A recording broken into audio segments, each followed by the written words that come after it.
À 8 heures de navigation des San Blas, voici ma première escale au Panama proprement dit. À plusieurs reprises, j'ai un peu ignoré ce pays, ne songeant qu'à franchir le canal pour atteindre le Pacifique.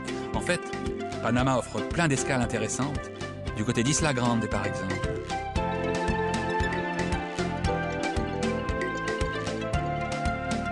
Ou bien sur l'île de Linton, où des singes araignées viennent m'accueillir sur la plage.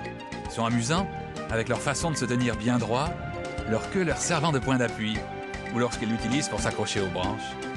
Ne laissez rien traîner, comestible ou non, dans votre annexe, quand vous leur rendez visite. La région d'Isla Grande et de José del Mar a séduit un certain nombre de navigateurs qui ont jeté l'ancre, acheté un petit bout de terrain et construit de petites maisons où ils vivent heureux quelques années. Patrice et Patricia, par exemple, habitent une merveilleuse maison d'où ils peuvent voir leur voilier à l'ancre. C'est la vie à la ferme au bord de l'eau. Au temps des conquistadors, c'est au travers de la chaîne de montagnes qui hérisse le Panama qu'était acheminé à dos de mule tout l'or des Incas. On l'entreposait dans les bâtiments de l'Aduana, à Portobello, avant de l'embarquer sur des galions.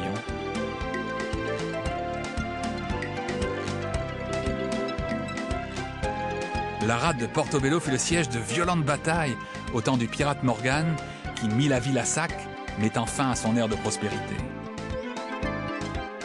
Il en est resté de vastes fortifications, des dédales de fossés et de galeries où on pourrait se perdre ou se retrouver.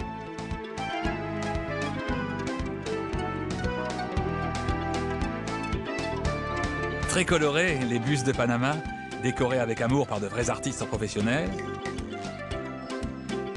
Les peintures murales autour de l'Aduana. Et dans l'église de Portobello, les ornements qui entourent le Christ noir. Cette statue en bois 2 fois réchappée d'un naufrage a une réputation miraculeuse.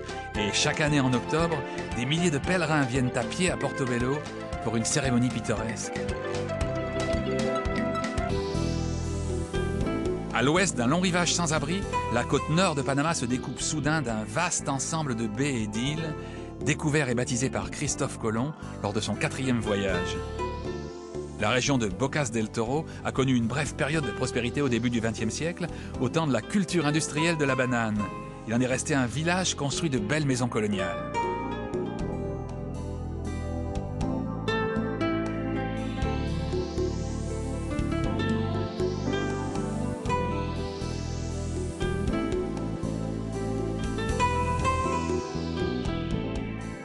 Avouons-le tout de suite, il pleut souvent à Bocas del Toro, ce qui permet la croissance d'une végétation luxuriante.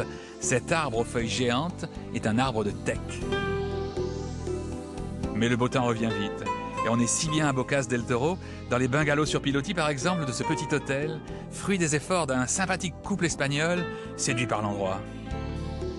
Bon appetito! Devant l'ampleur du projet, ils ont fait venir d'Espagne frères, sœurs, belles-sœurs et belles-mères. Les bateaux en escale à Bocas y trouvent désormais une marina bien abritée, construite par un autre Européen, Bruno. Ils y font escale quelque temps, avant de gagner l'entrée du canal de Panama. Voleur d'images, je suis un voleur d'images, et dans mes souvenirs, des chagrins, des plaisirs, des rêves, des désirs, des joies, des soupirs, mais je dois repartir. C'est une question de cadrage. Je suis un voleur d'images.